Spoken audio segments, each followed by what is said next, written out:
DZRH, member, kapisanan ng mga broadcaster ng Pilipinas. Member KBP. Oras! Eksakto, en punto. 6:03. Humahataw, humahagupit, lumalatay na komentaryo sa himpapawid. Dos por dos. Walang takot sa paghimay sa masalimuot na isyu ng bayan. Dos por dos. Humahataw na mga balita at impormasyon. Dos por dos. Ating damhin, ating lasapin ang hagupit na Dos por Dos.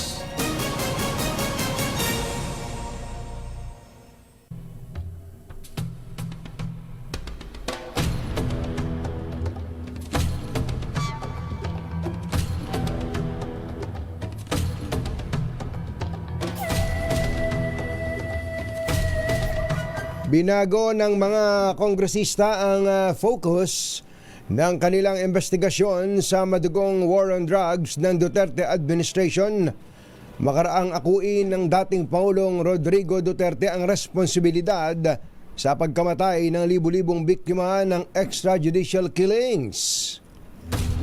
Prioridad ngayon ng Kongreso na itaas ang budget ng PNP para masakop ang legal assistance at pagtulong sa mga pulis. Kabilang ang pagbibigay ng financial support para sa mga namatay at nasugatan sa kasagsagan ng kampanya laban sa illegal drugs. Sa unang pagdinig ng House Committee on Public Order and Safety na pinamumunuan ni Laguna Congressman Dan Fernandez kahapon, nakatuon ang investigasyon sa mga kasong kriminal at administratibo na kinakaharap ng mga pulis na sinunod lamang ang utos ng kanilang superior na ipatupad ang war on drugs. Ayon sa kongresista, inilipat na nila ang focus ng investigation upang magkaroon ng balanse sa hearing sa pagitan ng mga pamilya ng mga biktima ng giyera kontra droga at mga opisyal ng PNP na pinangakuan ng proteksyon ng dating Pangulo, ngunit ngayon ay nakakaramdam na sila ay inuto o nilinlang lamang. Isyu ng bayan. Katotohanan. Dos por Dos. Pag maitim ang balak, magtago ka na. Dos por Dos. Si Jerry at si Anthony, narito na. Dos por Dos. Hahataw ng todo, urado ka. Dos por Dos. Ang katotohanan, dala nila. Dos por Dos. Walang sinasamba pali, maniwala ka. Dos por Dos. Hahataw ng gusto, tol, umasa ka. Dos por Dos. Dos por Dos.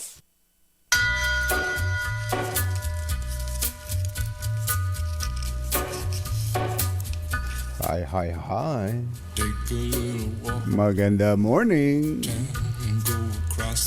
Magandang umaga, bayan! Bayan! Dito po si Anthony Taberna. Ito po si Jerry Baha. Muli pong sumasa inyo ang Dos por Dos sa umagang ito ng Friday! Yuhuu! Ayos din ba kayo dyan? Matraffic ngayon, kumbatsero, ang aga-aga, no? Grabe na traffic. Oo. Lalo na sa gabi, sa hapon hanggang Oo, gabi. grabe po. Yung Commonwealth, naku po, yung buong stretch ng Commonwealth na yan. Tama ka, Aabutin ka kumbatsero. na kaagad ng siyam-siyam. Kaya yung naman. sinasabi nilang rush hour, parang buong araw eh. Wala nang rush hour. Wala nang rush hour. Pero kung sa bagay, kumbatsero, kapag ka nakikita mo itong nangyayari sa Metro Manila, naglagay man ng ilang mga tulay, nagdagdag man ng, nagpalapad man ng ilang mga kalsada, hindi talaga sapat yun. Hindi siya sapat. Dahil kung gaano ka bilis ang pagpapagawa ng mga kalsada at tulay, higit na mabilis ang pagdami ng mga sasakyan. Diba? Di ba? Oo. Ilan araw-araw ang naibebentang sasakyan dito lang sa Metro Manila. Totoo, kumbatsero. Kung ilang daan libo sales ng mga sasakyan, saan mo ilalagay yon? Tapos tayo pa namang mga Pilipino masinop sa sasakyan. Talaga. 20 years, 30 years na Andyan pa rin. andyan pa yung sasakyan. Hindi katulad sa ibang mga bansa na may mga timetable ang buhay Oo. ng mga sasakyan, ano? Meron silang lalagyan kaagad na parang yung mga junkyard. Oo. Tapos doon nilalamukot na lang yung na parang papel yung mga sasakyan. Totoo yun. Dapat data meron na tayo nun dito eh. Baka nga kailangan ng ganun na kumbatsero. Actually, tinitingnan ko din yung, di ba, umuwi ako sandali sa atin sa Amerika. Sa Los Angeles, kumbatsero, napaka-traffic. Traffic din, no? Napaka-traffic. Talaga. Isipin Yes, sa LA, sa LA. Sa LA, oo. Kaya nga minsan ayoko namang umuwi na rin. may parang nasa Maynila ka na rin sa traffic. Isipin mo, ang lalapad ng mga kalsada dyan. Oo. Dati, pagka sinabing ang pupuntahan mo ay 15 minutes. 15 minutes ang biyahe mo. Estimated time of arrival mo kukuha ka lang ng 15 minutes. 15 minutes. Makakabiyahe ka ng mga makakabiyahe ka ng mga 30 kilometers doon. Ganun kalayo. Ngayon, yung mga 20 kilometers na tatakbuhin mo kung batsero, abuti isang oras. Oo, ganun nakatindi. Yung problema sa traffic talagang worldwide. Oo. Lalo pa nga ngayon at ang daming mga promo para magkaroon ka ng sariling sasakyan. Sino ba ayaw ng mamaya sasakyan? pakinggan nyo ang promo ng Cherry Tigo. Abangan nyo. Abangan nyo. Kasi naman di ba status symbol yung sasakyan? Oo, necessity po ito. Pero iba pagka nagtatrabaho ka tapos nagkaroon ka ng sasakyan. Iba na. Yung unang sakay mo pa lang doon na kumbatsero di ba? Pag minaneho mo na yan, bukas ang bintana. Pag nagpatugtog ka. Pag ganyan. Nakalabas. Nasaan ba si parang hit? Ganyan. Tapos nakabukas ang bintana sa kaliwa mo. Tapos nakaganon. Hanip pa. Pinapa. Nakaganon yan. Ganyan ang forma. Ganyan ang forma. Lalo na kapag ang kanyang sound system malakas. Tapos kumakalabog na ganyan. Naku po. Di medyo payabang-yabang. Pakiramdam mo, lahat ng tao nakatingin sa'yo. Tapos ayaw mong papadapuan ng langaw man lang yung sasakyan mo. Kaya kapag nagalos ng nasagi ng konti, talaga namang umiinit ang ulo. Na-experience nyo na po ba yun? Iba dating meron kang pakiramdam ng nag-level up ka na. Kahit pa ang totoo nun, nag-down payment ka lang naman ng 20,000. Wag mo namang ipinagkakadiinan. Ikaw naman. Ayos na sana Ibinuking mo pa Ang galing ng mga financing ngayon kung batsero di ba? Yung iba nga walang down Ganun ba? Pambira pati siya. Di siyempre, ikaw naman, titignan mo, magkano ba sweldo ko isang buwan? Ang sweldo ko isang buwan ay 30,000. Ang misis ko ay 30,000 din. Ang di may 60,000 kami. Na pwede na. Ang hulog naman dito 10,000 isang buwan lang.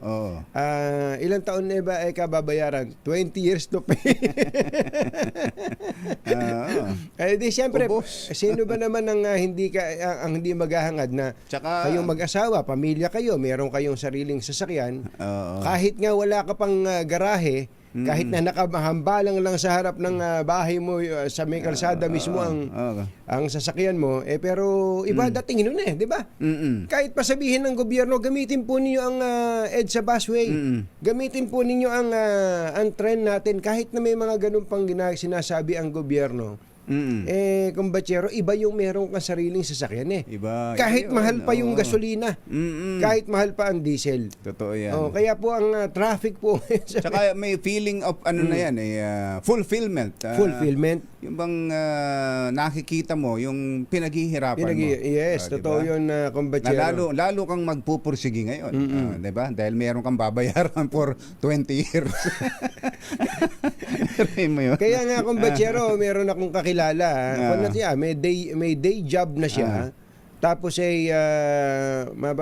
tatawagan ko minsan oh, nasaan ka? Bumibiyahe ko. Ba't ka bumibiyahe? Alas 10 ng gabi bumibiyahe. Nag-grab pa daw siya, kumbachero. Nag-grab. So may day job siya, yung nakuha niya sa sasakyan, inangkas pa niya sa Grab. Yun. Magkasama ba? Yan Okay ang ba mga yun? madiskarte. Inangkas niya sa Grab, bibiyahe daw siya ng mga 6 na oras pagka uwi sa bahay. Dagdag sa kita. Isip-isipin nyo, ganun po ang mindset ng marami nating kababayan. Dahil nga, iba pagka may sasakyan ka. Jerry Baja at Anthony Taberna sa Dos por Dos sa DZRH. Pero sana nakikipagpaligsahan ng gobyerno sa mga kababayan natin sa pagpapabilis ng completion ng mga infrastructure gaya po nitong train system natin. Yan train system. At kung meron pa bang ibang mga plano, yung ano ba tawag doon? Yung pangmatagalang plano talaga dito sa Metro Manila. Kung kailangan pa bang magdagdag talaga ng mga skyway. Skyway, 'di ba sabi ni RSA, kala ko nagloloko lang sila. Pinakuan na pala niya yan. Yung sa EDSA? Yung EDSA, yung skyway sa EDSA. Pwede raw ba talaga? Pwede daw, pinaaral na raw nila ang meron na palang feasibility na ginawa yan, pati yung design. Mukhang anytime ipapakita sa atin yan at ipopropose nila sa gobyerno. Kasi kahit na, tingnan mo sa Japan. Sa Japan, di ba? Ang Japan. Sagot sa kahirapan yan eh. Tingnan mo, ang problema rin nila, traffic. Kaya nga, takot-takot na ang kanilang tren. May tren silang nasa ibabaw, may maraming tren ang nasa ilalim. Yes. Pero ang dami pa rin nilang mga skyway. Totoo. Para maibsan ang traffic. Sino ba ang mga major manufacturing companies ng kotse? Di ba? Di ba sa Japan? Sa kanila galing yung Toyota, ayan. Siguro sa motor yung Honda. Kaya nga dito sa Pilipinas dati, di ba? Pagka sinabing, uy, naka-Honda ka. May Honda ako eh. Ibig sabihin, may motor siya. May motorsiklo. Yung Yamaha, Suzuki, Kawasaki. Yan. Kanila Japanese yan eh.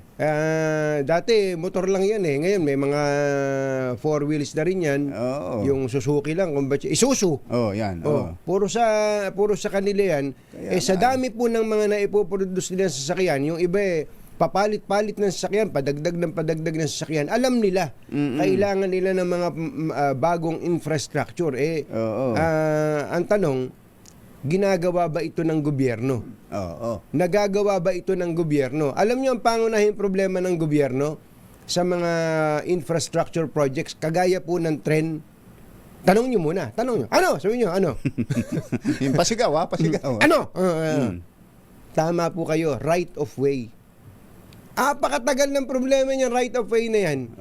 Hindi ba ang gobyerno naman may tinatawag na power of eminent domain?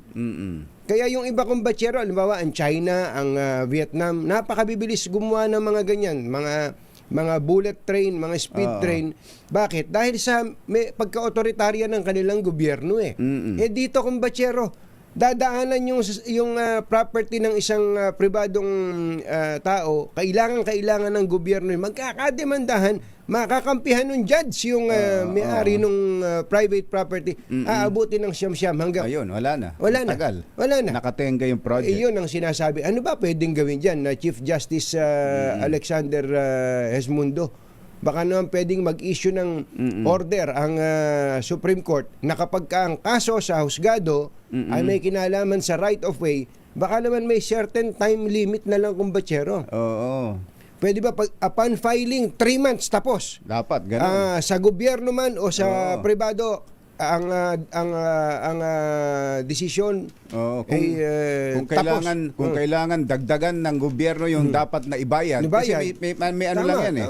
May certain amount lang yan eh. Kung dahil sa kung anumang konsiderasyon, kung kailangan dagdagan ang bayad. Para lang matuloy yung project. Naalala ko tuloy ito na naman yung Secretary Art Tugade. Secretary Art Tugade, good morning po. Alam mo ba kung batsero, yung dadaanan lang ng mga subway na yan, yung mula doon sa Valenzuela, Quezon City. Marami po dyan ang ayaw po nilang mapagamit yung kanilang property, Yung ilalim ng lupa nila? ilalim ng lupa nila kasi madadaanan yung iba madadaanan ng yung ano tawag doon, terminal, yung station. yung station. Alam niyo po mga kababayan, sabi ni Secretary Tugade, ito lang ang ibabayad ng gobyerno sa iyo, pero bibigyan ka ng pwesto ng gobyerno doon sa station kung anumang negosyo gusto mong gawin doon. Oo. Bibigyan ka ng magandang negosyo ng gobyerno. Hindi ba ang ganda? Dapat ganun. Merong mga ibang mga addendum doon sa iniaalok ng gobyerno bukod doon sa tinatawag na just compensation. Hindi ba mga kababayan, kailangan ng gobyerno ang tawag diyan ay creative Oo. para po mapabilis ang pagpapatupad ng mga proyekto. Wala eh. Ito lang MRT7 kumbachero. Nako, napakatagal na Hindi yan. ba matagal na natin gustong sakyan niya, andyan na nga yung tren eh. Di ba? Oo nga, sabi nga ni Secretary Tugade ron, bago matapos ang Duterte administration, Oo. meron ng ilang station dapat dyan na gumugulong na eh. Oo. Gumagana na eh. Wala, inaabot tayo ng Pambihirang patiso. Yan po, muli ang ating panawagan sa mga husgado. Baka pwede, may timeline. Upon filing, 3 months, dapat tapos. Pabor sa gobyerno o hindi pabor sa gobyerno, dapat matapos para makausad. Kung ano man ang pwedeng susunod na gawin ng gobyerno. Baka lang pwede. I'm sure may magagawa dyan, kumbachero. Sabi nga there are 1,001 ways to cut. To skin a cat. Ang mga kumbatsero ng bayan, Katunying at Ka-Jerry. Dos por Baka naman dos. yun na yung pinag-usapan ni BBM tsaka ni Donald Trump. Yung mga Nag-uusap nga daw eh. mga may kinalaman diyan sa mga infrastructure na yan. Ayun, may picture Hello, Uncle. May picture si BBM. May hawak na cellphone. Si Trump Ito. pala kausap niya. Ito dyan. sa pahayagang The Philippine Philippine Star. Star, Ayan, BBM Trump discuss alliance in phone call. Aba, matindi siya pala kausap niya na. Ito, oo. Napag-usapan kaya nila yung mga i-deport ng mga TNT? Palagay ko hindi muna. Hindi muna. Hindi muna, kumbachero. Siyempre, ano muna yan. Ang tindi pala nung gagawin ni Mang Donald, kumbachero. Sa mga Sa mga TNT, sa mga illegal Sa mga aliens. illegal aliens, ang plano daw po magdeklara ng state of emergency sa Amerika Oo. at gagamitin daw po ang militar para sa mass deportation ng mga illegals. Kaya yung mga Pilipinong pinalalakas na ang kanilang loob nung una na matagal yan, matagal na proseso yan. Mahal yan. No? Mahal. medyo kinakabahan na rin eh. Pinapalakas lang ho nila yung loob nila noon. Tingnan natin kung ano mangyayari diyan, ha. No? Kasi kumbachero, pag may nasampulan, halimbawa mga Mexican yan ang marami illegals, talaga. Kasi kunyan eh, may kumukutkot pa ng lupa dyan. Papunta sa pag-aahon niya, nasa Texas na eh. Si El Chapo. Si El Chapo eh. Hindi po ba mga kababayan? Kung po, ang plano po nila, gamitin ang mga militar.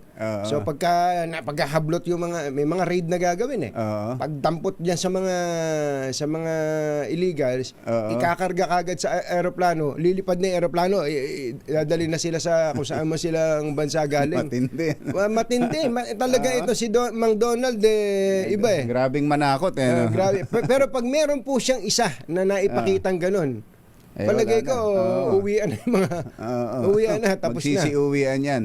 Tapos na ang boxing. Nako, Matagal ba yung phone conversation nila? Teka, hindi nabanggit dito kung gaano katagal. Pero mukhang masaya ang Pangulo Masaya. habang naguhuntahan sila. Nakangiti. Sabi niya siguro. Tsaka cellphone. Sa cellphone Sa pala cellphone. talaga. Hindi ba pwedeng Zoom yan? O kaya para nagkita naman sila? Hello? Ang dami pa naman. Ayun. Mamaya alamin natin kung ano yung detalye ng usapan ng Pangulong Bongbong Marcos at ni US President Donald Trump. Oras po natin. Achi, ahya, Mr. Jalam Tang, Lakyam Diap Dihun, 6:22 ng umaga. ACS Balita. Susunod na. RH Ako mga Balitang makatotohanan. Balitang maaasahan. ACS Balita. Walang makakaligtas. Walang makakalampas. San mang sulok ng kapuluan. Luzon, Visayas hanggang Kamindalawan. Basta't may balita. Ipagwagwagan ng sikat na tagapagbalita. ACS Balita. Kasama ang 2x2 Tandem Anthony Taberna at Jerry Baha. ACS Balita. Ang programang ito ay hatid sa inyo ng ACS Manufacturing Corporation, ISO certified, maker of world-class quality Pride detergent. Sa ulo ng ating ACS Balita, Palawan pasok sa world's most desirable island sa 2024 Wanderlust Reader Travel Awards. Philippine team, big winner sa math and science competition sa Indonesia. 117 senatorial aspirants idineklara ng COMELEC na nuisance candidates. Pangulong Bongbong Marcos humirit para sa mabilis na pagpapatibay sa panukalang 2025 national budget. Sikyo ng mga mall bawal magsuot ng Christmas costume. At 20 lalawigan hinagupit ng sunod-sunod na bagyo nasa ilalim na ng state of calamity. Magandang umaga Luzon, Visayas at Mindanao. Good morning Philippines. Hello world. Kami po ang inyong mga tagapagbalita. Ito po si Jerry Baha. Ito po naman si Anthony Taberna. At ito ang ACS Balita. ACS Good News. muli pong kinilala ang Palawan bilang isa sa world's most desirable island sa prestihiyosong 2024 Wanderlust Reader Travel Awards. Ayon sa kilalang UK-based international magazine, mahigit 3.5 milyong boto ang tinanggap ng Palawan na nakuha ang ika-10 pwesto. Nauna sa listahan ng most desirable island sa mundo ang Sri Lanka na nakakuha ng Gold Award, kasunod ang Taiwan na nakakuha ng Silver, habang Bronze Award ang Puerto Rico. Yon. Ano kaya ang batayan nito, no? Baka naman yung mga nagpunta. Baka nakapunta. Mga nakapunta na. Nakapunta. Kaya Para- kailangan papuntahin natin sila dito. Lalo nilang ma-appreciate Oo. ang Palawan. At iba Talaga. pang mga pasyalan dito sa Pilipinas. Samantala, muling ipinamalas ng Philippine team ang talino at galing nito sa larangan ng math and science matapos magawi ng 12, Engineer Tony Nanggel, Engineer, 12 medals mula sa 14th Asian Science and Mathematics Olympiad for Primary Schools International Round na ginanap sa Indonesia mula November 10 hanggang November 16. Pinangunahan ng Asian Math Science League Inc. ang delegasyon ng Pilipinas at kabilang sa kanilang naiuwi ay 5 individual na parangal at 2 medalyang pangkoponan. Ang makasaysayang tagumpay na ito ay patunay ng dedication ng bansa sa pagpapalaganap ng kahusayan sa agham at matematika. Layunin ng kompetisyon na magtatag ng international collaboration at patatagin ang ugnayan sa pagitan ng mga bansang Asyano sa pagitan ng pag-unlad sa edukasyon sa mga kritikal na larangang ito. Alas 6:29 ng umaga, Diyos maray na aga sa Indugabos, mga Bicolano. Mata na kamo, gising na! Sinertipikahang urgent ng Pangulong Bongbong Marcos ang panukalang 6.35 trillion pesos na national budget sa susunod na taon. Sa sulat na ipinadala kay Senate President Cheese Escudero, giniit ng Pangulo na mahalagang maipasa ang budget bill sa lalong madaling panahon. Para daw po ito matiyak na hindi maaantala ang operasyon ng pamahalaan at agarang makatugon sa mga hamong kinakaharap ng bansa. Oras na maaprubahan sa ikalawang pagbasa ang panukalang batas na ito, hindi na kailangang intayin ang 3-day rule para maipasa ito sa third and final reading. Tuluyan ang idineklara ng COMELEC o Commission on Elections na nuisance candidates Panggulo. o panggulo. Panggulo lang sa halalan ng 117 mula sa 183 nag-file ng Certificate of Candidacy sa pagkasenador. Sa naunang listahan ng komisyon, 66 lang ang pasok bilang lehitimong kandidato na ipinaskil na ng COMELEC sa kanilang website. Ayon kay COMELEC Chairman George Garcia, maaari pang umapila sa COMELEC Bank ang 117 nuisance candidates para mabaliktad ang desisyon ng poll body. Alas 6:30 na ng umaga, laktiampwa. Ipinagbabawal ng PNP Civil Security Group ang pagsusuot ng anumang Christmas costumes ng mga sikyo sa mga mall at iba pang establishmento ngayong holiday season. Sinabi ni Major General Leo Francisco, Direktor ng CSG, ito'y upang hindi magamit ng mga kriminal ang pagkakataon na makapambiktima at Yung pala. makapanloko. Yung pala. It makes sense. It makes sense. Akala ko lang medyo masungit lang si General? si General Francisco. Ikaw, General, At ayaw lang ng mga gwardyang namamasko. Parang ganun, ano? Oo, meron pala. Meron At, palang magandang dahilan. May magandang May dahilan. valid reason. Yun, General, ang sabi pa ni General, baka makasagabal din yan sa pagresponde ng mga sikyo sa Ayun. emergency cases. Halimbawa, suot Santa Claus. Oo nga, hindi tapos, makakatakbong hindi makakatakbong maigi. Oo. Sinabi ni General Francisco na may tamang uniform ang mga security guard at sakaling kailangan ng pagbabago, dapat ay humingi ng approval sa PNP Civil Security Group. Kahit sombrero lang? Bawal? Baka naman pwede na yun, General. O kaya ba, yung balbas lang. Baka pwede na rin. Umirit pa. Umirit pa. General, baka naman pwede mapag-usapan niya.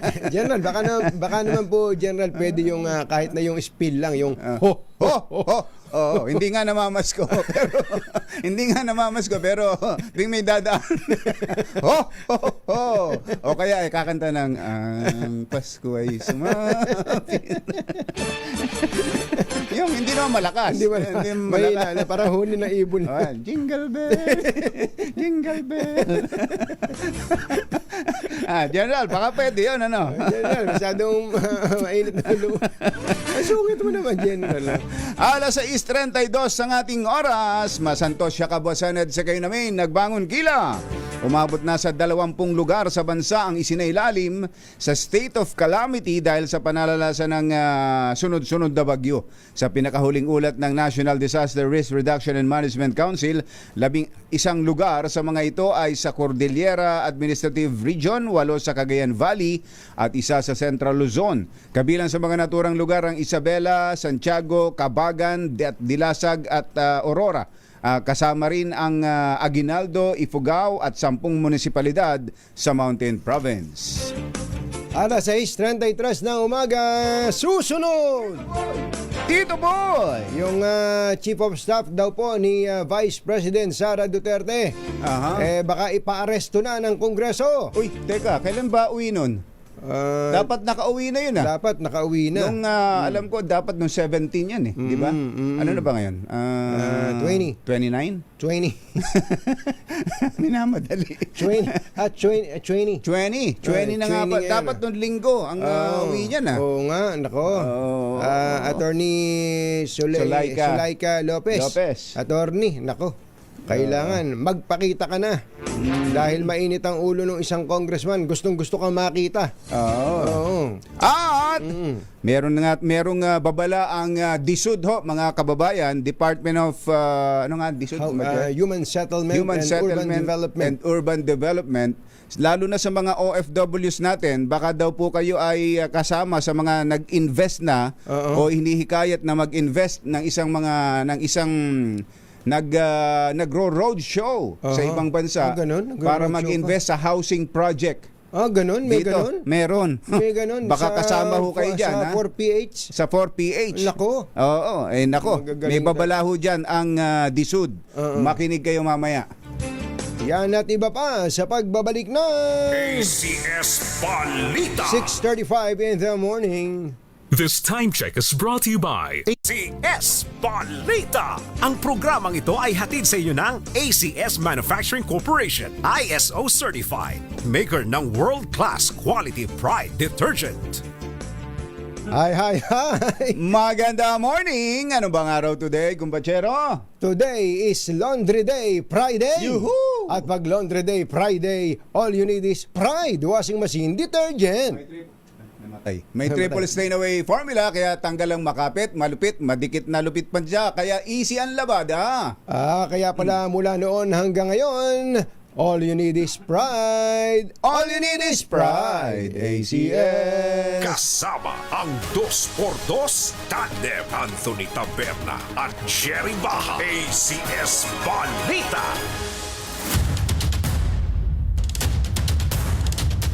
Speaking of traffic, kumbachero, matindi tong traffic daw po dyan sa may C3 papuntang Road 10 sa Nabotas. Inaaspalto. Parang nalito ako dito sa haba nitong kwento mo na to, Ivan. Sige nga, alam niyo, asphalt, anong tawag to? overlay. Pero hindi ba pagka may mga asphalt overlay na ganyan, dapat hating gabi yan? Alam ba, alas 10 ng gabi hanggang alas 5 ng madaling araw lang yan. Tinanghali ngayon. Oo. Alamin nga natin ang balita mula kay RH23 Edwin Duque. Come in, Edwin! Tama, Kajeri Katunying, mukhang long time yung pagpa-aspalto ng mga kawani ng DPWS yung gumagawa rito sa kaba ng C3 Road. Dahil umabot na hanggang sa bahagi ng Caloocan, C3. Yung traffic sa bago yung Road 10 sa mga oras dito. Dahil nga dito sa pag-aspalto nitong northbound, nitong City Road, na naapektuhan yung mabigat na dali ng trapiko. Kanina ay unti-unti nang inaalis ng mga nagtatrabaho dahil mula pa ata kaninang madaling araw ay ginagawa na nila to at hanggang sa mga oras ito. Pero ayon doon sa mga ilang na motorista, dapat na may oras yung pagtatrabaho nito dahil yung mga bumibiyahe na galing ng bahagi ng Cabanaba patungo ng Maynila ay dito dumadaan dahil in-expect na nila na itong lugar na ito ay maluwag. Pero sa mga oras ito ay medyo mabigat yung dali ng trapiko sa mga dumadaan at ang naapektuhan dito yung galing ng Caloocan kapag galing ka ng Quezon City, dito ka shortcut sa 5th Avenue tapos diretso ka sa C3, ito yung pinakamaluwag pero sa mga oras ito yung pinakamabigat na dali ng trapiko pagamat naman nagbabando pero yung mga inilagay kasing mga plastic barrier medyo nakaka-apekto sa mga dumadaan pero ito lang. Sariwa pa ba? Sariwa pa ba yung asfalto? Medyo sariwa pa yung iba pero yung kagabi pa na umpisahan ay natatara na pero meron kasi nakalagay na yung orange na cone, ano? Oo. Kaya na-imagine mo, may isa nga lang sasakyan na tumirik dyan grabe na traffic agad di lalo na kung ganyang kahaba yung inaspaltuhan. Oo. Tukod yung mga dumadaan at kailangan kung yung mga dumadaan dito sa may northbound ng C3 kapag galing ka ng 5th Avenue sa Rizal Avenue patungo ka ng Road 10 umiwas na lamang pwedeng dumaan sa bahagi ng kakanang ka sa Lapu-Lapu sa boundary ng Malabon at Labutas at lulusot ka doon sa pinaka bahagi ng Lumos pwede ka nang lumusot uli patungo ng Road 10 sa may Sipo Road sa bahagi ng Labutas. Ating traffic update mula pa rin dito sa napunta sa RH23. Edwin Duque nagulat sa RH, una sa Pilipinas, una sa Pilipino. Thank you, Edwin. ACS Balita. Alas 6:43 na ng umaga. Nagbabala po ang DSWD, Department of Social Welfare and Development sa publiko laban sa maling impormasyon na kumakalat sa social media kaugnay sa ayuda para sa Kapos ang Kita Program o AKAP. Ayon kay DSWD Assistant Secretary Irene Dumlao, maraming natatanggap na ulat ang ahensya hinggil sa social media post mula sa online groups at pages na layuning linlangin o lituhin ang publiko tungkol sa programa at serbisyo ng DSWD. Aling Tina, ano ba yung nakalagay sa post? Ano yung nakalagay sa post? Aling Tina? Ganon. Umalis na. Hindi kasi gusto nating malaman kung ano yung nilagay sa post Walang nakalagay. Hindi, dapat nakalagay yung para alam natin kung alin yung totoo at alin yung hindi totoo. Dapat malaman natin yun. Ang sabi po lang ni Dumlao, mag-ingat ang mga beneficiaryo daw po, lalo na yung mga beneficiary, i-verify daw po yung mga impormasyon. Noong isang araw, galit na galit si Miss Apit noong Lunes. Kasi ang kumakalat daw, kapag ka ikaw ay beneficiary na ng AKAP, hindi ka na pwedeng makapag-avail ng mga iba pang assistance ng bagyo. Parang may ganun eh. Kaya nga gusto nating malaman ano ba itong nasa media, social media post na ito.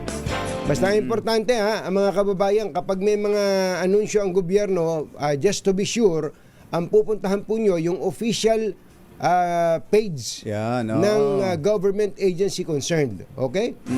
Yan. Para hindi madali ng fake news. Yun.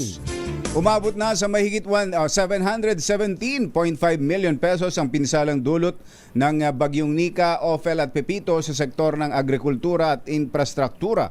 Sa pinakahuling datos ng NDRRMC, halos 709 million pesos dito ay halaga ng pinsala na iniwan ng tatlong bagyo sa gaya ng mga kalsada, nasirang kalsada, tulay at mga establishmento. Mahigit 8.6 million pesos naman ang halaga ng pinsala sa agriculture, partikular sa Region 1 at 3 na nakaapekto sa mahigit o sa halos 800 magsasaka. Posibleng arestuhin ang Chief of Staff ni Vice President Sara Duterte kung hindi pa rin ito sisipot sa pagdinig ng Kamara bukas. Ito po ang sinabi ni House Assistant Majority Leader Jefferson Conghun kaugnay sa pagpapatuloy ng pagsisiyasat sa higit 600 million confidential at intelligence funds ng OVP at DepEd noong 2022 at 2023. Sinabi ni Congressman Conghun habang katabi si Aiko Melendez na base sa kanilang impormasyon ay nasa bansa na si Attorney Zulaika Lopez noon pang November 14. Matapos pumunta ng Amerika sa bisperas ng hearing noong November 4 kung saan siya imbitado. Samantala, aprobado na ng Department of Budget and Management ang panuntunan para sa pilot implementation ng online electronic marketplace sa mga ahensya ng pamahalaan. Para ito sa pagkuha ng mga supply at equipment mula sa mga mapagkakatiwalaang suppliers na bahagi ng digitalization sa procurement system ng gobyerno. Kumpiyansa ang DBM na sa pamamagitan ng mga bagong panuntunan magiging matagumpay ang implementasyon ng e-marketplace at sa unti-unti nitong pagiging nationwide. Formal lang itinalaga ng Pangulong Ferdinand Marcos Jr. bilang bagong presiding justice ng Court of Appeals si Associate Justice Fernanda Lampas Peralta. Ito ay matapos formal na manumpa si Peralta sa harap ng Pangulong Marcos nitong Lunes. Si Peralta ang boss ni retired Supreme Court Chief Justice Diosdado Peralta. Boss, Mrs. po, ibig sabihin Mrs. At naging CA Associate Justice sa loob ng mahigit 20 taon at nagkaroon din ng chance bilang Assistant Solicitor General noong kanyang kabataan. Pinapaalalahanan po ng DSUD o Department of Human Settlement and Urban Development ang publiko, lalo na ang mga overseas Filipino workers na hindi nangungulekta ang DSUD ng anumang investment fund kapalit ng malaking kita upang pondohan ang implementasyon ng pambansang pabahay para sa Filipino program o 4PH. Wala ring membership o registration fee na hinihingi upang makapag-apply bilang beneficiary ng 4PH. Ang mga interesadong individual ay maaaring magtungo sa kanilang lokal na pamahalaan para makapag-apply kaya ay magtanong sa pinakamalapit na DSUD office. Para sa ano pa mang impormasyon tungkol po sa mga grupo o individual na ginagamit ang 4PH program para iligal na makalikom ng pondo ay maaaring ipagbigay alam ito kaagad sa DSUD. May mga nagro-roadshow daw ho kasi. Nagpupunta sa iba't ibang bansa. Mga yan, ano? At may ipinapakitang mga video ng groundbreaking ceremony. Groundbreaking ceremony ng mga ilang housing projects. Pinapakita yung mga video na yun. Andun may kasama si Secretary Acusar. May ilang picture pa rin nakasama ang Pangulo. Magaling din yung mga yan, ano? At hinihikayat ng mga nagbebenta sa mga OFWs. Parang pre-selling. Nagpe-pre-selling. Pambihira. Samantalang ang 4PH, ang beneficiaries nun dadaan sa LGU. Hindi ho yung kontraktor na kinuha sa paggawa ng babahay ang kukuha ng mga beneficiaries. Hindi po ganun yun. Kaya nako, baka may mga kakilala kayong nakapagsimula na mag-invest dito, kagad nyong ipagbigay alam sa DSUD. Kailangan managot yung mga yan eh. Oo. Panlulokong maliwanag yan eh. Mga Talaga. manluloko! Nagatid sa kabuuan ng ating ACS Balita. Ito po si Anthony Taberna. Ito po si Jerry Baha. Kasama ang 2x2 Tandem Anthony Taberna at Jerry Baja. ACS Balita. Balitang makatotohanan. Balitang maaasahan. ACS Balita. Ang programang ito ay hatid sa inyo ng ACS Manufacturing Corporation, ISO Certified, maker ng world-class quality pride detergent. Number 1. Sa panahon ngayon, ikaw ba'y sigurado? Ikaw ba'y protektado? Ang pamilya ay i-shield mo. Laban sa bakterya, i-shield mo. Laban ng antivirus, i-shield mo. Shield Bath Soap. Patay ang 99.9% of bacteria and virus tested. Bilib ang mga eksperto sa Philippine Nurses Association. Jerry Baja. 2 por 2. 2 por 2.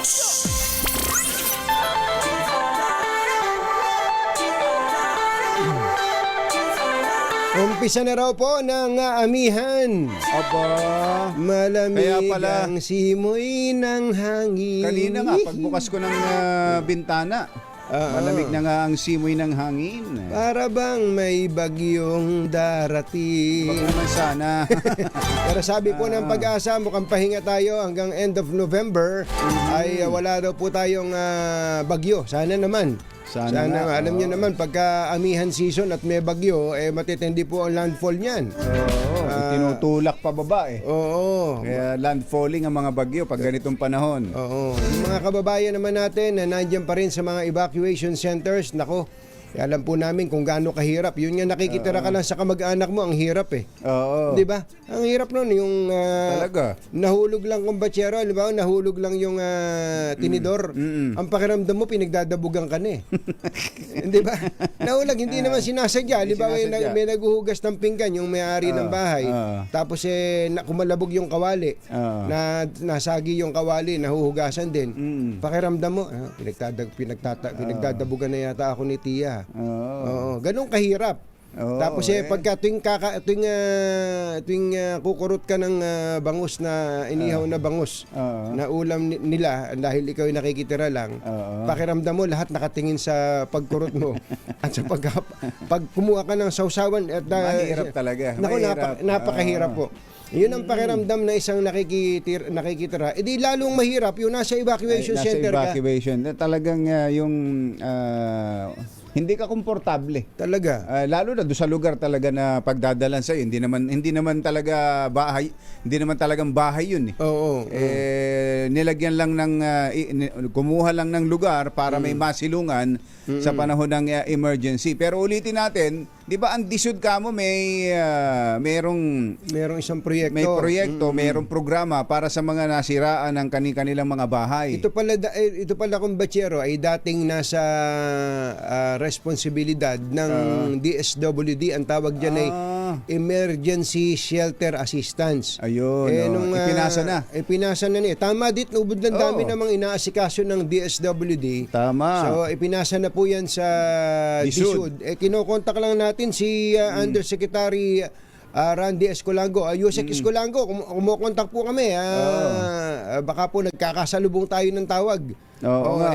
Kasi merong marami makukuha. nagtatanong ho dyan. Meron pong makukuha ang mga kababayan natin na ang bahay po ay partially or totally damaged ng bagyo. Ayun, magandang malaking tulong yan. At ito pa, kumbatsero, merong bagong chairman ngayon, ang BCDA. Subok na matibay. Subok na matatag. Yung Bases Conversion Development Authority, si Attorney Larry Paredes. Magaling yan. Magaling ito. Magaling na tao yan. Magaling ito, Lalo kumbatsero. na nung kinanta nila yung nakasimangot ka na lang palagi. Parang ikaw na lang nagmamay-ari ng lahat ng sama ng loob. Ang galing talaga. Magaling kumanta yan. Ang galing kumanta. kumanta to. Si Larry Paredes. Pagmumukha mo ay hindi maipinta. Si Jim Paredes yun. Hindi pa siya yun? Hindi siya yun. Ito, magaling magmotor. Itong si si Attorney Larry Paredes. Nung mabalitaan na nangangailangan ng mga lupang paglalagyan ng mga pabahay, ng housing projects para sa pamahalaan, ang pagkasabi-sabi ba naman ba't ngayon lang yan? Ba't ngayon nyo lang sinabi sa akin yan? Yun. Hindi ba? Tapos sabay ayos ng ganyang kwelyo Tapos di ba sinabing, you are talking to the right person. Hindi, parang ang gusto niya sabihin, bakit hindi yan ginawa noon pa? Yun. Napakaraming lupa ng BCDA. Totoo yun. Lalo pat nanalo sila ngayon dyan sa Baguio. Yan sa Camp Janay. Pwede ba kung Bachero ang housing doon na lang sa Camp Janay? Gusto mo ba noon sa log cabin? Chairman Larry Paredes. Chairman Larry Paredes, you are talking to the right person. Yung mga log cabin dyan. May gumagamit ba dyan? Baka naman... palalayasin natin. Matindi. Sabi ni Atty. Larry Paredes, magano kung Bachero, tutulong na ang BCDA sa DSUD para sa housing yun ang maganda. project. Yun ang dito magiging mabilis ang kasi government to government hindi na katulad sa ibang lugar na may pribadong lupa pa. Babayaran mo pa yan. Ang daming, hindi lang sa BCDA kung Bachero, apakaraming properties, government properties, idle government properties na dapat po ay mapakinabangan, lalo na dito sa napaka-noble intention ng housing projects. Dito ang unang tinitingnan ay dito sa Clark. At least 150,000 units kung Bachero. Ang ganda yan, malaking bagay. In-offer ka agad ni Chairman Larry Paredes yung sa Baguio. Hindi. In-offer ka agad. Clark pa lang ang pinag-uusapan nung ang binabanggit ng mga taga-DSUD. In-offer niya na kaagad ng Baguio. Yun, mukhang kaya sa La Union. Gusto niyo pa ba sa La Union? Sabi. Meron pa pala sa Poro Point. Marami sila. Ang BCDA kung Bachero, Mr. Chairman, what if I would like to construct my housing project in BGC? BGC. They still have properties in BGC? BGC? Mukhang meron pa rin dito sa BGC. Doon na lang. Sa BGC. BGC na.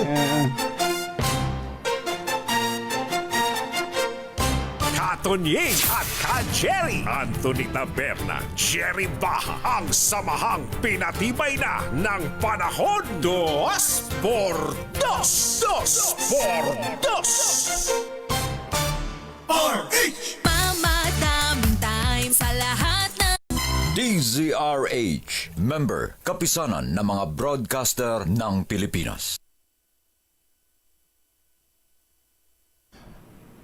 Member KBP, Oras! Kapopoy, 3 minuto na makalipas ang 7 ng umaga. Balitang bagong-bago, balitang dapat alam mo, balitang magdadagdag ng talino dahil bagong impormasyon, makibalita, unang-una sa DZRH. Pangunahing balita kasama ang 2x2 tandem nina Anthony Taberna at Jerry Baha. Araw po ngayon ng Miyerkules, 20 ng Nobyembre 2024. Sa ulo ng ating mga pangunahing balita, mga pulis na naharap sa kasong kriminal sa Duterte Drug War, target ngayong imbestigahan ng Kamara. Pangunahing balita. Pangulong Marcos at US President-elect Donald Trump nagkausap sa telepono. Mas pinaigting na ugnayan ng dalawang bansa tinalakay. Pangulong Marcos personal na namahagi ng tulong sa mga residenteng nasalanta ng bagyong Pepito sa Catanduanes. Senator Tulfo at Senator Villar nagkasagutan sa budget hearing ng DNR. 29 na milyong pisong halaga ng shabu na kumpiska mula sa anak ng isang retired general. At mas malamig na panahon, asahan na sa pagsisimula ng amihan season. Magandang umaga, Luzon, Visayas at Mindanao. Good morning, Philippines. Hello, world. Kami po ang inyong mga tagapagbalita. Ito po si Jerry Baha. Ito po naman si Anthony Taberna. At ito ang... Pangunahing balita. Bago ang detalye ng ating mga balita, pasadahan muna natin ang mga report ng ating mga RH reporters. Unahin natin ang sitwasyon dyan po sa lalawigan ng Aurora. May kuryente na ba dyan? May internet connection na ba dyan? Kawawa naman, parang naging isolated yung probinsya. Kalapit-lapit niyang Kumbatsero eh. Kalapit-lapit niyan dito sa Manila. Puntahan nga natin si RH25 Grace Ansano. Coming Grace! Eto rin ka, Jerry, good morning. Pero hindi pa rin ka good morning ang sa lalawigan ng Aurora. Bagamat asapol yung bahagi ng Nueva Ecija to Aurora Road. Pero yung patungo naman sa mula sa barangay, dito nga sa bayan ng Pulaw, doon sa bungad ng barangay Janawan. At yung pagitan na yan, papunta na ng Janed. Itong portion na ito, napakalaki nung naging pinsala. Bumagsak na mga puno, tipak-tipak na bato at halos may ilang kilometro rin na landslide. May putik, may mga bato na humarang sa kalsada. Kaya tulong-tulong ngayon. Katuwang na ng District Engineering Office ng Aurora, ang Nueva Ecija, DEO. At dito nga, ipinadala ito kahapon ng Regional Director ng DPWH, na si Director Engineer Roseler Tolentino.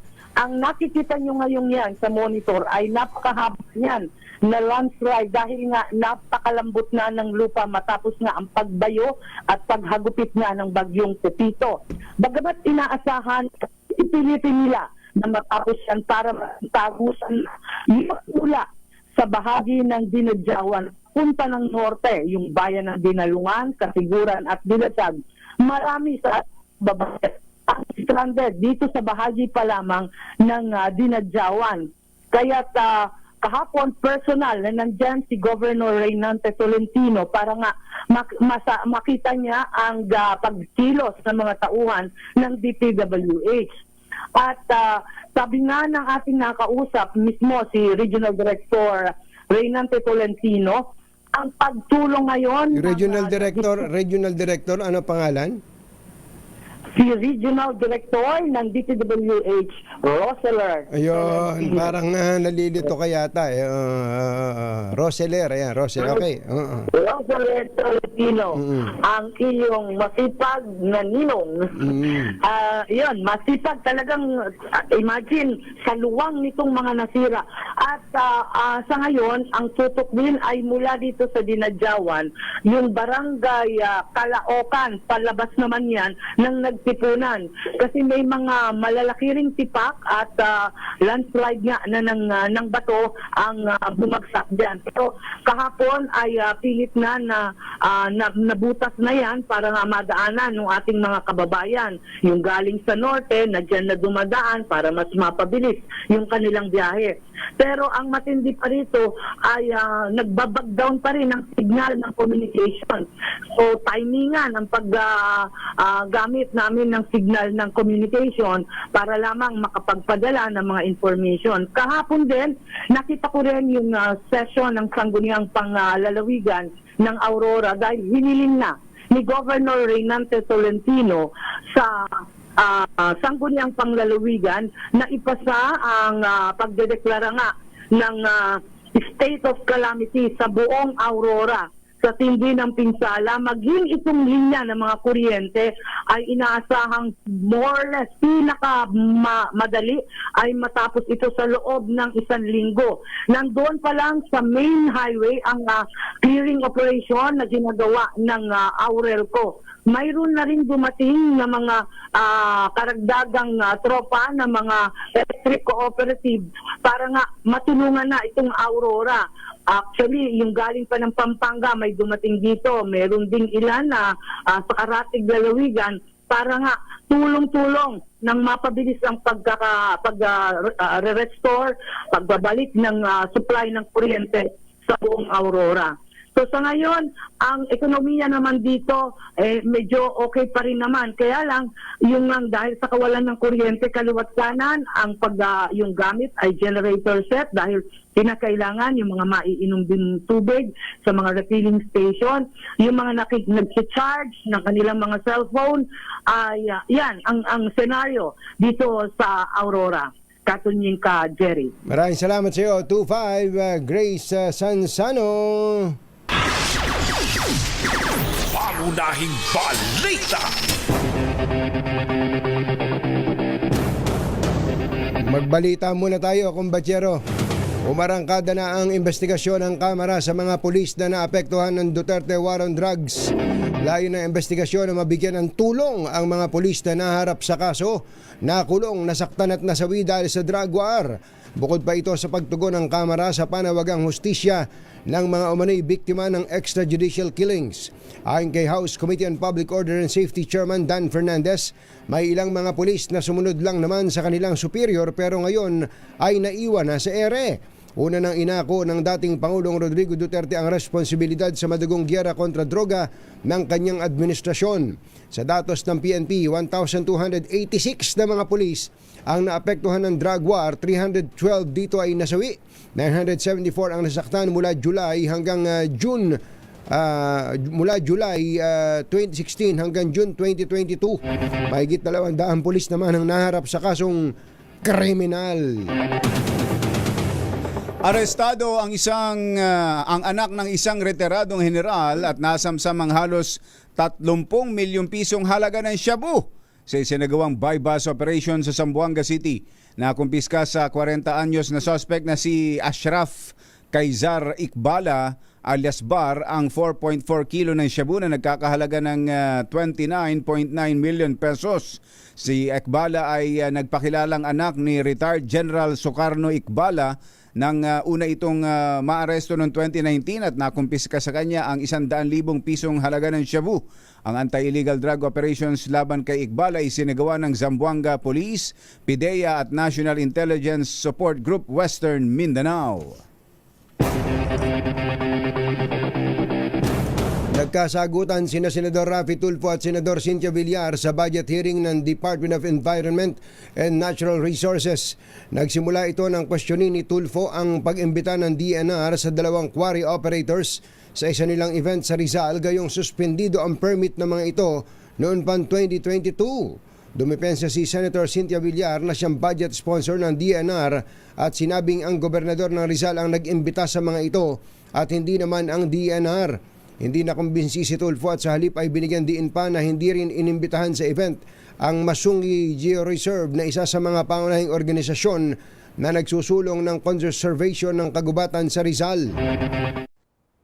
Sisibakin nyo yung Masungi and then papasok ng Project Transform na kasama dyan ay itong dalawang mga grupo na sinuspindi ang permit ng DNR. At hindi man lang inibitahan yung mga taga-Masungi sa gathering na yan.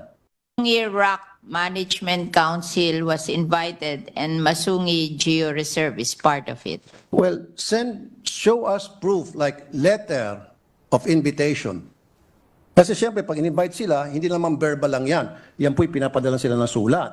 Nasaan po yung sulat na they were officially invited, not just verbally. Would you like us to bring Masungi here? Or even make a phone call? Tawagan niyo Masungi. Would somebody call Masungi? Right here, right now. Mag-alamanan kung nagsinungaling, DNR o Masungi. Kung gusto mo, magpaano pa tayo, lie detector test. Where? Polygraph test para malaman kung sino sinungaling. Ito pinag-uusapan, yung imbitasyon, hindi na-imbita. Anak ng bakang dalaga, o ano nangyayari? Tawagan. Ang bihirang patiso. Na ano nangyayari sa Senado natin? ito pinag-uusapan sa budget deliberation. Dahil hindi naimbita at naimbitahan yung wala ng permit Oo. Na ano yun, sa quarry. sa quarry. Parang wala ng permit, suspendido yung permit. Bakit nandun sa isang event na yun, pag-uusapan sa Senado yun? Pag-uusapan sa Senado, yan, pag-uusapan sa Senado, anak ng bakang dalaga, mambihira. Iba naman, pambihira, budget deliberation niya. Sige na nga. 7:15 ang ating oras sa ibang balita. Ay ito. Sige. Nagkausap na sa telepono sina Pangulong Bongbong Marcos at si US President-elect Donald Trump. Ayon kay PBBM, tinalakay nila ang pagpapaigting ng alyansa ng Pilipinas at Amerika at ang pagnanais na mas mapalakas pa ito. Nagpaabot rin daw siya ng pagbati kay Trump sa pagkapanalo ito sa nagdaang eleksyon sa Amerika. Samantala, wala namang nabanggit sa kanilang pag-uusap tungkol sa banta ng mass deportation ng mga undocumented migrants. Pero tiniyak ng Pangulo na inaasikaso na ng ating ambassador sa US ang tungkol sa mga Pilipinong TNT sa Amerika. But anyway, it was a very good call. It was a very friendly call, very productive. And I'm glad that I was able to do it. And I think that President-elect Trump was also happy to hear from the Philippines. Si Pangulong Bongbong Marcos. Personal na binisita ng Pangulong Bongbong Marcos ang lalawigan ng Catanduanes na nasalanta ng bagyong Pipito. Ito ay upang personal na ipamahagi ang family food packs at 50 million pesos na cash assistance mula sa pamahalaang nasyonal. Nagsagawa din ng aerial inspection ng Pangulo para makita ang sitwasyon at lawak ng pinsala na iniwan ng bagyo sa lalawigan. Kaya nandito po kami upang magbigay. Ito po na nasa likod ko. Ito po ang mga relief goods namin. Ito ang food pack. Ito po ay pagkain sa bawat isang kahon para sa isang pamilya. Makakatagal po ito ng mga 3 araw. Mga halos ganun ng 3 araw. Kaya lahat po ng nasa evacuation center na hindi pa makauwi ay binibigyan po namin nitong hanggat kailangan po ninyo. Walang deadline po ito. Hanggat kailangan ninyo na magkaroon pa ng food pack, magpapadala pa rin kami ng patuloy na pagpadala ng food pack. Ang tinig ng Pangulong Bongbong Marcos. Pumasok na sa bansa ang hanging amihan na magdadala ng malamig na panahon. Kinumpirma ni Lisa Solis, head ng Climate Monitoring and Prediction Division ng Pag-asa, na opisyal na ngang nagsimula ang amihan season sa bansa. Ang pagpasok ng amihan season ayon kay Solis ay dulot ng hanging pumasok galing sa hilagang silangan mula sa Siberia at nakatulong ito sa paghina ng bagyong Pipito. Pinayuhan ni Solis ang publiko na ilabas na ang kanilang mga jacket o ang kanilang mga pangginaw dahil sa inaasahang lalo pang paglamig sa mga susunod na linggo. Tutuwa si Kuya Will niyan. Marami siyang mabibigyan ng jacket. Bigyan ng jacket yan. Susunod! Dito boy! Meron daw pong mga lumilipad na butante dyan sa San Juan. Aba? Ganon?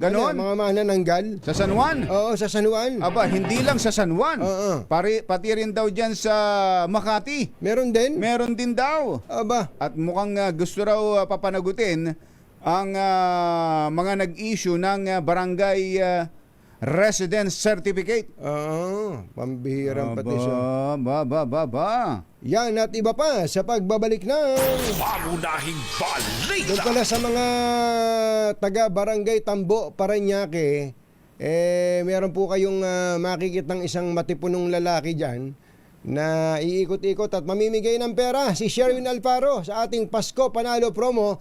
Nandiyan po sa Barangay Tambo, Parañaque. Lakasan lang po yung radyo ninyo, ang inyong TV, at nang marinig po kayo at mapansin ni Sherwin Alfaro. Standby ka rin na RH15 Giselle Regafort. Meron po tayo mga motoristang umaalma sa taas tol ng SCTEX at MCX. Susunod na. Pangunahing balita. 719. Calcium Senoside Senocot. Nakita mo ba yan, kumbatsero? Alam mo ba itong BDO Pay app sobrang flexible? Kahit anong BDO account or credit card mo pwede mong gamitin. Talaga, kumbachero? Pwede i-link ang BDO bank account o credit account? Pwede ba kahit pareho? Pwede. Kung ganun pala, sobrang hassle-free na magbayad, walang kahirap-hirap. Pero teka, paano yung mga walang BDO account? Pwede rin ba silang gumamit? Siyempre naman, pwede silang mag-open ng BDO basic account mismo sa app na walang initial deposit o kaya sa branch. Kaya kahit hindi ka BDO client, enjoy ka pa rin sa features tulad ng scan to pay, send money, at pay bills. Aba, ang saya pala ng BDO Pay app. Flexible na, convenient pa. Oo, kaya kung gusto mong hassle-free transactions, i-download mo na ang BDO Pay app. Sobrang flexible at swak na swak sa pangangailangan mo. Yun. Metro Manila ngayon. Standby lang, Metro Manila ngayon. Mamimigay muna tayo ng kwarta sa Pasko Panalo Promo. Panalo ang Pasko sa Teaser H. Dahil sa Pasko Panalo, mas malakas promo. Puntahan na natin ang location ng ating roving team. Namamaspo.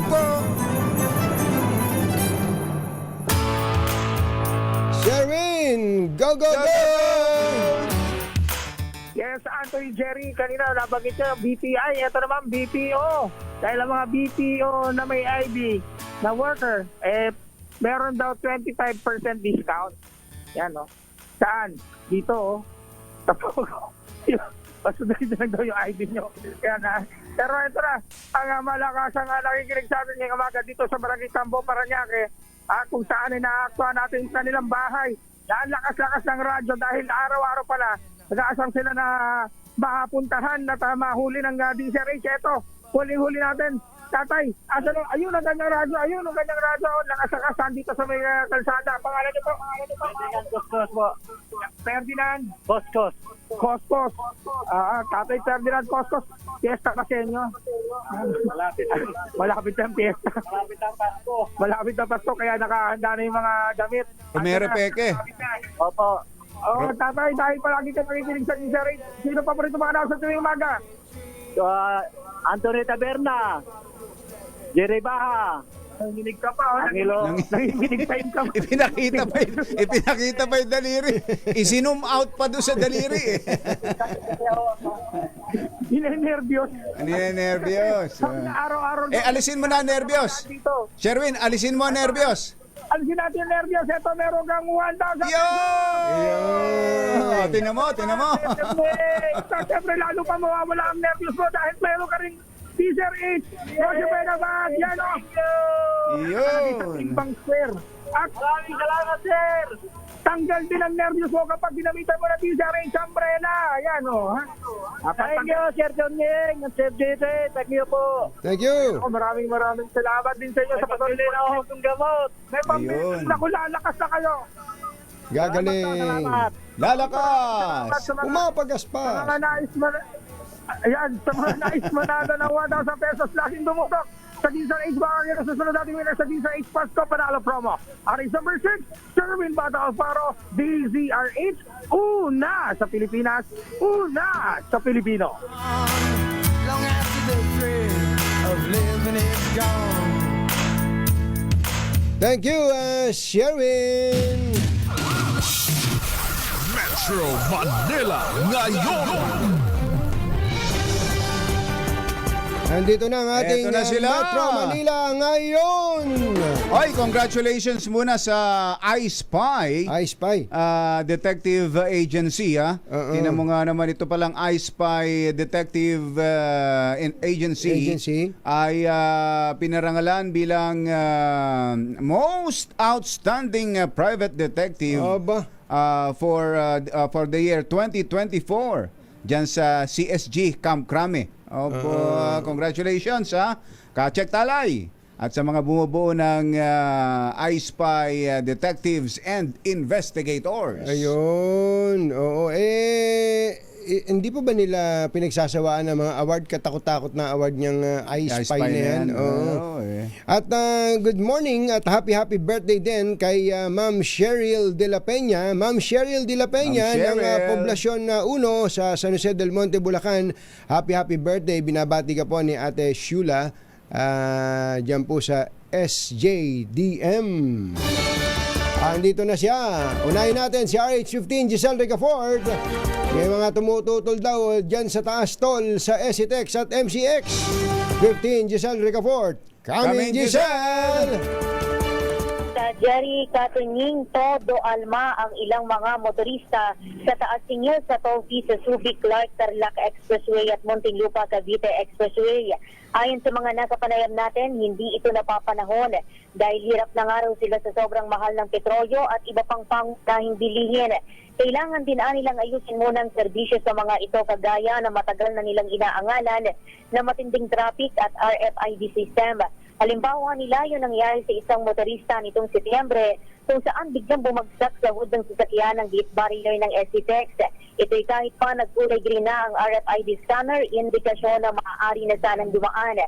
Ayon sa Toll Regulatory Board, 64 centavos kada kilometro ang dagdag singil sa Class 1 vehicle na dadaan sa SCTEX. 1 peso at 29 centavos sa Class 2 vehicle, habang 1 peso at 93 centavos naman sa Class 3 vehicle. Habang sa MCX naman, 3 piso ang dagdag na babayaran ng Class 1 vehicle, 4 na piso sa Class 2 vehicle at 7 piso naman sa Class 3 vehicle. Pakinggan natin yung bahagi ng ating mga panayam. Dapat hindi muna sila magtaas, tingnan muna kasi tumataas pa rin naman yung gasolina eh. Yun ang problema eh. Tsaka sa ubod, ganun din, tataas sila tapos hindi pa rin naayos nila yung traffic sa NH at tsaka sa sa expressway. Sa hirap po ng buhay sa ngayon, dapat unang-una yung mga sa taas ng mga bilihin sa ngayon. Dapat yun yung pinagpupusan dahil kawawa ko yung mga mahihirap. Ito si Giselle Ricafort para sa DZRH, una sa Pilipinas, una sa Pilipino. Pangunahing balita, mga nangunguna at mga bagong balita sa DZRH. Pangunahing balita. Mahirap talaga pag ikaw yung USEC for Disaster Response. Kung saan may disaster, dapat andoon ka. Kahapon ay nandoon po siya sa Catanduanes. Ngayon pala naman ay nandoon sila sa Ilocos. Kausapin nga natin si Undersecretary Randy Escolango, ang Undersecretary for Disaster Response ng Department of Human Settlements and Urban Development. Yusek Randy, magandang morning! Si Katunying po at saka si Ka Jerry. Naku, magandang umaga po sa inyo, Katunying at Ka Jerry, at magandang umaga po sa inyong mga tagapakinig. Opo, kahapon po ay nasa Catanduanes kayo. Na-report na po ba kung gaano karami yung mga bahay na partially at totally damaged sa inyo sa DSUD? Opo, meron po kaming mga numero na ibigay sa amin, at yun nga po ay amin pong tinitignan ngayon sapagkat yun din po ang posible na manghihingi po ng tulong sa atin dito po ayon sa aming programa na ibinibigay na financial assistance. Opo, okay. Diretsuhin na po natin yung tungkol sa financial assistance. Kung meron na pong nakuhang tulong mula sa DSWD, local government, pero sira po yung bahay, ano po ang ibibigay na mga tulong ng DSUD sa mga nasalanta po ng bagyo? Meron po kaming tinatawag sa DSUD na Integrated Disaster Shelter Assistance Program. Ito po or tinatawag na IDSAP. Ito po ay kinonsepto ni Secretary at ngayong taon nga pong ito, bago lang po ito, ngayong taon lang to na pinatutupad po namin. Ito po ay aming post-disaster initiative na kung saan po, kapag po nasira ang iyong tahanan, dulot ng kalamidad, gaya po ng bagyong mga ito, sunod-sunod na bagyo, ay nasira, totally damaged ang iyong tahanan, makatatanggap po kayo ng 30,000 pesos. 30. At kapag partially damaged naman po ay makatatanggap po ng 10,000 pesos po mula sa DSUD. So pera po ang matatanggap, hindi po construction materials, hindi po bubong, hindi yero, hindi po semento, pera po ang ibibigay, Yusek. Opo, pera po, Pera. financial assistance. At meron pa rin po kaming programa. Yun nga po yung binabanggit nyo, yung mga construction materials. Iba naman po yun, yung tinatawag naming homes or housing materials and essential homes po. Opo. Saan ho pwedeng mag-apply para makapag-avail ng mga benepisyong yan, Yusek? Kapag po tinamaan at nasira ang iyong bahay, ay agad po yung ating mga kababayan magsasadya sa kanilang munisipyo or sa city hall nila. Hahanapin po nila yung kanilang local housing office or local housing board. O Okay. yung katulad sa opisina na yon, kung saan po kinakailangan silang magpalista, yung head Magpalista. of household o yung pangulo ng sambahayan, Oo. maisama ho sa master list of beneficiaries sapagkat isa po yon sa requirement na hihingin namin sa LGU po para isubmit ho sa amin yung master list of beneficiaries, disaster report at saka po yung certificate of eligibility. Tatlo lang po ang hihingin namin sa LGU. Ipoproseso po kaagad namin yon. Mabilis lang po ang validation namin at poponduhan po namin agad para po magkaroon ng payout sa ating mga kababayan. Okay, ulitin nga po natin yung mga requirements. So magpapalista po sa local housing board or office Sa munisipyo. Sa munisipyo yung head of the family. Pagkatapos ano po yung requirement lang? Ano po yung may tatlo kayong binanggit pakiulit po. Opo. Pupunta po yung ating kababayan, yung head of household or head of the family. Pupunta doon sa munisipyo, kinakailangan po ma-include ang kanyang pangalan sa master list of beneficiaries. Magdadala po siya ng kanyang ID, pagkakakinanlan. At kung saan po ay magpifill out siya ng isang form. At Okay. po yung form. Pangalan niya lang po, pangalan ng mga membro niya, lokasyon niya, at yung kung ano po yung kanyang status ng kanyang bahay, partially damaged ba or totally damaged. Yung pong dalawang requirements na yon, kasama po iyon sa isasubmit sa amin ng LGU. Ano po yung isasubmit sa amin? Yung master list of beneficiaries, yung yung disaster report, at yung certificate of eligibility. Yung tatlo po na yon, ipadadala po sa amin sa regional office po namin nakasasakop sa kanilang bayan. At ang regional office po ng DSUD, agad pong magbabalidate. Kasama po yung aming mga key shelter agencies. Tutulong na po para sa agarang validation. At pag na-validate po, iakyat po sa central office namin, 1 or 2 days lang po ay mapopondohan na ho namin para ibaba sa kanila, naka-schedule na ho ng payout. Katunayan nga po, may marami na kami nabayaran nitong mga nakaraang bagyo. So kapag ka po pala nakumpleto yung requirements na ito, sabihin natin, upon completion of the requirements, tapos na-inspection na po, i-inspectionin ng mga taga-DSUD kung totoo bang totally damaged o kung totoo bang partially damaged yung bahay, mga ilang, baka abutin naman ng mga 6 na buwan yan. Ay, hindi po. Napakabilis po namin at yun nga po kasi ang utos ng aming sekretary na madaliin po agad. Kaya binabalidate po kaagad. Pagkatanggap ng dokumento ay binabalidate po kaagad at kaagad din po na ini-schedule namin ang payout. Dahil alam nyo nga ho sa ngayon, sunod-sunod yung bagyo. Ayaw naman namin, di pa namin nababayaran. Kaya lang nitong mga nakaraan talagang yung ilang bagyo po yung nagsunod-sunod. Kaya yun po, pagka na-validate namin, kaagad din po namin ini-schedule ang payout. Kailangan ho ba na nasa ilalim ng state of calamity yung lugar? No need po, Ka Jerry, kapag po ang amin lang requirements kapag tinamaan kayo ng kalamidad or ng sakuna, either man-made or natural disaster. Yung man-made, pag sinabi man-made, yun yung mga sunog, explosion, industrial accident, o kaya digmaan. Na yun po yung mga nangyari sa first half ng taon natin, puro sunog. Yun naman po yung binayaran namin. At na itong second half po, puro bagyo naman. Natural disaster, bagyo, baha, lindol, earthquake. Putok ng bulkan, yan ho yung mga halimbawa. Ay yan naman din po yung aming babayaran. Katulad nito, mga bagyo ho. Pero Yusek, hindi kaya maging parang maging discretionary sa parte ng LGU? Alam niyo naman, panahon ng politika ngayon, pagka hindi ka kakampi, baka hindi aprobahan yung maisama sa master list yung Okay, magpalista ka man, burahin ang pangalan oo, mo. magpalista ka, hindi ka kakampi. Paano po ninyo matitiyak na hindi po aabot sa ganon? Number 1 po, yung listahan na ibinibigay sa amin ay binabalidate po namin sapagkat alam naman natin ay kaban ng bayan ito, iniingatan po natin, meron po kaming isinet na guidelines, ano ho. At kung ito naman ay hindi isinama ang inyong pangalan dahil nabanggit nyo nga ay hindi kakampi, kalaban sa politika, ano ho, maaari po silang magsadya din sa DSUD. At kung makita din namin na sila ay karapat-dapat, ipa-include namin yung pangalan nila sa master list dahil kung nandun po ay tinamaan sila, maaari po silang magsadya sa aming tanggapan. Malaking pangalan nila sa master list. malaking bagay. Ito po susunod na tanong. Pagka po ba nag-payout po kayo, idadaan pa kay Mayor o diretso na sa inyo from DSUD to the beneficiary?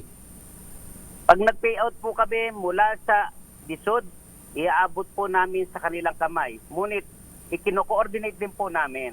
Siyempre, ang LGU po, nandiyan naman talaga ang ating mga mayor, ang ating mga opisyal ng bayan, kaagapay po namin, katulong talaga namin.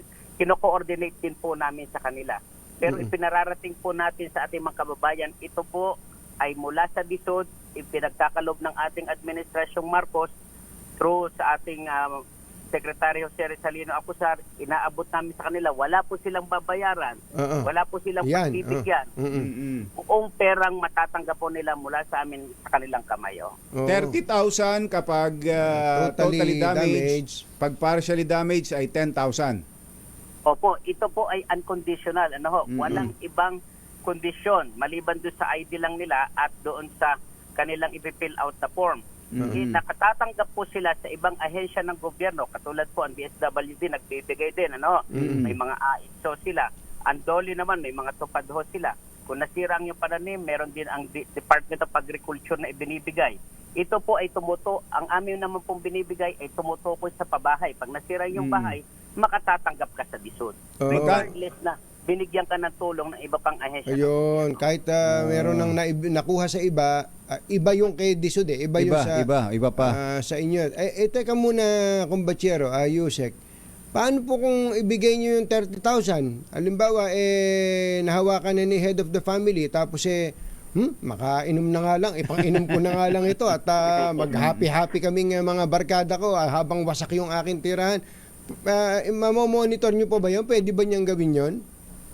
Alam niyo po, Katunyin, Jerry, ito po ay tulong na ibinibigay ng ating pamahalaan. Kaya po pagka ibinigay namin sa kanila, talagang ang intention nito ay ipaayos nila yung kanilang bahay o hindi man buo na mapagawa kung totally damage ang kanilang bahay, pero makatulong ho ito, ayuda po ito. Hindi na po namin minomonitor ito, pero sana yun ang ating nilalapit sa ating mga kababayan, gamitin nila ito para sa tama at sa kanyang kaukulan. Ayun. May sapat hong pondo dyan ang DSUD, Yusek. Magkano hong pondo para dyan ng DSUD? Ang pinagkaloob po sa amin ngayong taon na ito ay 200 million. 200 million. Ngunit sa nakita ko ho, sa laki ng mga nagkiklaim po ngayon, talagang kulang. Kinausap po namin ang National Disaster Risk Reduction and Management Council. Meron po silang quick response fund at ang bilin ayon sa aming pag-uusap, ngayon kulang kami. Pag nakikita namin kinukulang kami, maaari kami sumulat sa kanila at para ho dagli po kaming bibigyan ng karagdagang halaga para ho maitulong. At meron na rin ho kami pakikipag-usap sa ngayon sa ating mga mambabatas dahil humingi kami ng pondo, katatapos lang po yung aming budget deliberation sa Senado at natapos na rin dun sa ating mababang kapulungan. Humihirit po kami, nataasan pa yung aming pondo para sa Integrated Disaster Shelter Assistance Program para sa susunod na taon ay lalo po kami makatulong sa ating mga kababayan. Ayun, opo. Hindi, sobrang malaking bagay po ito. Kaya naman doon sa point na baka gastusin sa iba, baka merong dapat blacklisted ka na kapag sa susunod at nag-claim ka na naman tungkol sa pabahay, ipang-iinom mo lang. Dapat meron din ganung klaseng monitoring while We want to trust the person, pero pagka may mga ganun, may mga irresponsible talaga din naman na Yusek eh. Tama po, nauunawaan po natin. Meron talaga hong ganyan. Kaya sa araw ng aming mga payout, talaga hong iniisa-isa ho namin sa kanila at idinidiin sa kanila ho na ito ay bibihirang pagkakataon na nakatatanggap tayo ng ganong kalaking halaga at talaga kaya dapat silang gamitin sa kaukulan. Pinapaalala nga rin po namin na baka mamaya ay makita sila kung saan-saan, sa tabi, sa inuman, sa bar o kung saan man nila ginagastos. Dito po ay para sa kanila, kaya gamitin ho nila ng nasa tama ho. Teka muna, last na lang, hindi ba no isang, kailan ba yun? Last week may nabasa ako na dyan sa Tondo, may nasunugan dyan, 2,000 pamilya yata yan, na nakita ko kay Mayor Hani Lacuna eh. Kayo ba yun, yung nagbigay ng housing assistance? Tama po, Katunyeng, 2,000 po yung nasunugan doon sa Tondo. Nakapagbigay na po kami sa halos 1,000 na mga kababayan natin sa Tondo. At next week naman po yung another 1,000. Oo, napakalaking bagay. Kung po yan, totally damaged. So, 2,000 times 30,000 pesos yun. Tama po, halos 60 million po. 60 million yung ating ipamimigay doon dahil 30,000 kada ho isa. Kaya ho, laking tuwa ho nila. Alam nyo, Katunying, Jerry, kapag nagbibigay kami sa iba't ibang lugar, makikita nyo kung paano ang halo sa saya nila ho, napaiiyak talaga sila sapagkat ngayon lang sila nakararanas ng ganitong kalaking tulong sa ating pamahalaan. Meron kasing nagbibigay sa kanila ibang ahensya, pero tama namang malaki din bagay para sa kanila, pero mas malaki po ito dahil ito nga ho ay para sa kanilang tahanan. Opo. Yusek, maraming salamat po sa inyo at I'm sure dyan sa Ilocos ay meron ding mga kailangan kayong tulungan dyan, mga naapektuhan ng bagyo. Thank you po at Thank you, Yusek. magandang umaga. Kumusta po kay Secretary Jerry Acosar? Kararating po, Katunying and Jerry, salamat po. Anthony Taberna at Jerry Baha, DZRH, pangunahing balita. 7:47. Ang balitang ito ay hatid sa Baka may kailangan na kayong palitang bubong ng inyong bahay, ha? Buti na lang may bubong na maasahan. Gawa sa state-of-the-art technology. May aluminum na. May pintura pa. Now available na rin sa pre-painted tiles pan. Para sa eleganteng bubong na matibay na, makulay pa, mag-Jerilum pre-painted ka na! Oy, District Engineer Kuyang Aris Ramos, magandang morning. Kumusta ba kay Ate Rochelle? At birthday pala ngayon, kumbatsero ni Ate Ana Soriano Ramos. Si Ate Ana natin, si Mayora. Si Ate Ana. Sa bahay. Ate mo nga naman si Mayora. Si Mayora. Mayora, happy birthday sa'yo. Wala ba tayo dyan? Kahit natuyo lang at gatas ng kalabaw dyan? Yun. Ang sarap niyan. Plano nyo bang bumili ng bagong sasakyan? I-level up ninyo ang inyong driving experience sa bagong launch na 2025 Tigo 2 Pro. Tigo 2 Pro ng Cherry Auto Philippines. Ito pong new 2025 Tigo 2 Pro ay crossover SUV na may stylish design at advanced technology sa presyong hindi masakit sa bulsa. Ang new Tigo 2 Pro ay mayroong bagong 1.5 liter dual overhead cam engine na maaaring i-pair sa 5-speed manual o sa 9-speed CVT. At may dalawang driving modes, sport mode para sa mas malakas na engine response at eco mode para sa mas matipid na drive. Ang new Tigo 2 Pro crossover SUV ay meron ding 10.25 inches na infotainment, wireless Apple CarPlay at Android Auto, HD reverse camera na may dynamic auxiliary lines at cruise control. Ang tanong, magkano ba to? Mula sa halagang 708,000 pesos for cash purchase, magkakaroon ka na ng brand new Tigo 2 Pro crossover SUV manual transmission. 708,000 pesos sa cash yan. Kayang-kaya. Kayang-kaya. Justice Edward Ramos ng Court of Appeals, kayang-kaya. Bukod sa napakagandang features at performance, ay may warranty package din ito na tiyak na magbibigay ng worry-free ownership, 5-year bumper-to-bumper o 150,000 kilometers na warranty.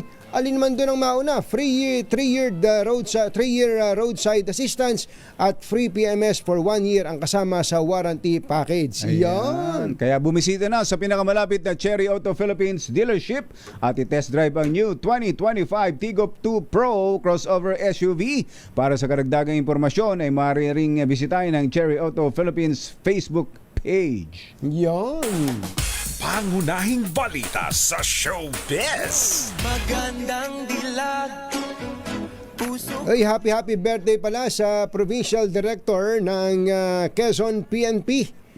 Si Colonel Ruben Lacuesta. Colonel Ruben Lacuesta, Colonel Ruben, maganda morning. Kumusta ba si Governor Helen Tan?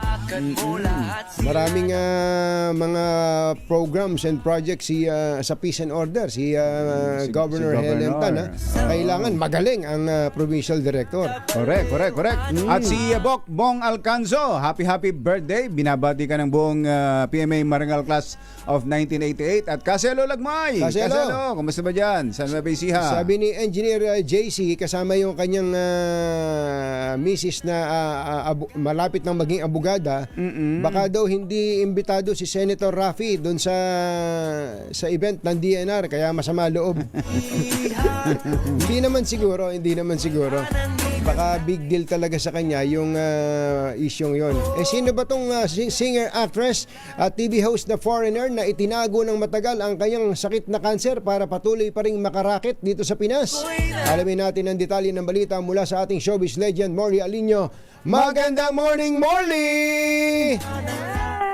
Magandang morning, Luzon, Visayas at Mindanao. Nakakaloka, si super mega nakakaawa pala ang naging kalagayan ng naturang magandang actress na kung saan ay matagal niyang itinago ang kanyang breast cancer sa takot na mawalan ng racket sa showbiz Alandia.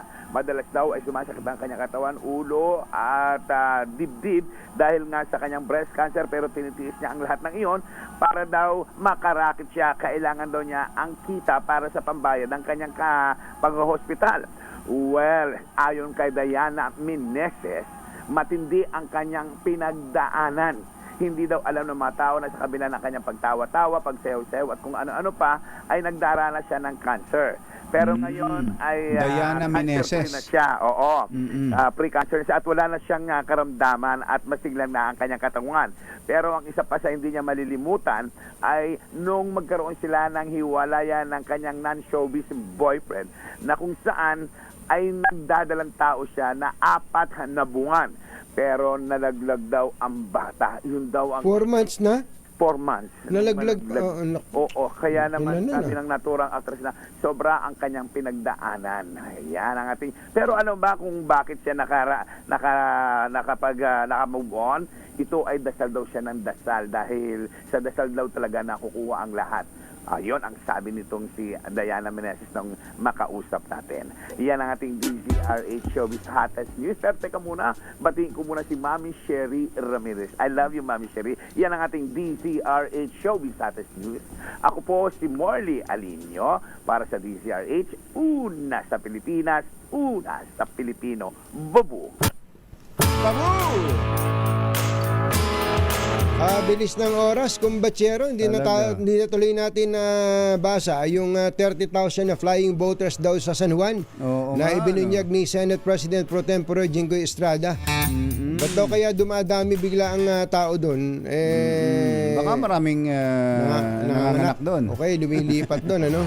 Pwede rin naman, ano? Tapos yung lumilipat talaga. Diyan ba sa Makati, sabi mo kay si Abby Better ba, may sinasabi dyan? Si Senator Nancy Binay si daw. Senator Nancy ang nagsabi. Ito'y lumobo daw ng halos 57,000 ng mga bagong botante sa 1st and 2nd district. Matindi ha. Baka naman kasi gusto marami talagang gustong maging residente ng Makati. Oo. Ako man, gusto kong maging residente ng Makati. Din. Sila kayo din. Sila kayo din. Gusto rin maging... di ba? Sa dami ng mga...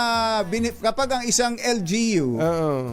pinaliguan mo ng benepisyo at... ang mga residente, maiinggit yung mga nasa ibang lugar lipat tayo. Pwede ba kami dyan? Ganun kaagad yung sasabihin Ayos, bye! Happy weekend! Damdaming bayan! Susunod na! Thrill of living is gone. Say, oh yeah, life goes Champion Detergent para less time sa labad